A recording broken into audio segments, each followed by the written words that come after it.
Yeah, so in today's lesson, we're going to go ahead and cover all the main components that you'll see. This will help you identify the different components on the hashboard. And so when we start going into the different circuits and signal flow, you'll have a better understanding of the hashboard itself. So this will help you be a little more efficient, also help you be a little more profitable, as well as faster in your board repair. I'm going to go over all the different components here. So we'll start with the most basic component that we see on the board.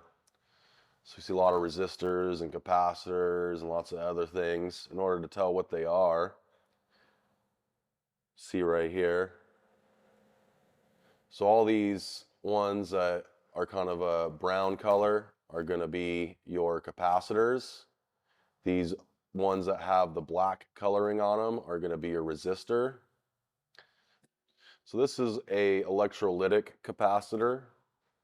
As you can see, it says C for capacitor.